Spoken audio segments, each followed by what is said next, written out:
lorsque nous désirons que les gens autour de nous se comportent mieux, que ce désir soit paisible et sans inquiétude, sachons rester calmes, même quand les autres autour de nous agissent d'une manière qui nous semble erronée, injuste, critiquable.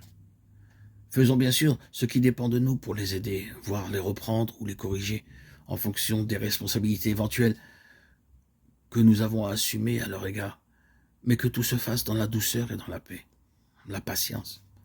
Là où nous sommes impuissants, restons tranquilles et laissons Dieu agir. Combien de personnes perdent la paix parce qu'elles veulent à tout prix changer ce qui les entoure? Combien de gens mariés s'agitent et s'irritent parce qu'ils voudraient que leur conjoint n'ait plus tel ou tel défaut? Le Seigneur nous demande au contraire de supporter avec patience les défauts du prochain. Nous devons raisonner ainsi. Si le Seigneur n'a pas encore transformé telle personne, ne lui a pas encore enlevé telle ou telle imperfection, c'est qu'il la supporte comme elle est. Il attend avec patience le moment opportun. Alors, je dois faire comme lui. Je dois prier et patienter. Pourquoi être plus exigeant et plus pressé que Dieu? Je crois parfois que mon empressement est motivé par l'amour. Mais Dieu aime infiniment plus que moi. Pourtant, il est moins pressé. Soyez patient, frère, jusqu'à la venue du Seigneur. Regardez l'agriculteur. Il attend patiemment le fruit précieux de la terre, jusqu'à ce qu'elle ait reçu les pluies d'automne et les pluies du printemps.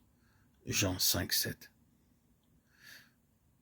Cette patience est d'autant plus importante qu'elle opère en nous une purification absolument indispensable.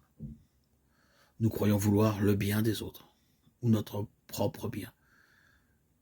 Mais ce vouloir est mélangé fréquemment de beaucoup de recherches cachées de nous-mêmes, de volonté propre, d'attachement à nos conceptions personnelles, étroites et limitées, et auxquelles pourtant nous tenons tellement que nous voudrions imposer aux autres, et parfois même à Dieu. Nous devons être à tout prix libérés de cette étroitesse de cœur et de jugement, pour que ce soit le bien, non pas tel que nous l'imaginons et le concevons, qui se réalise, mais celui qui correspond au dessein de Dieu, tellement plus vaste et plus beau.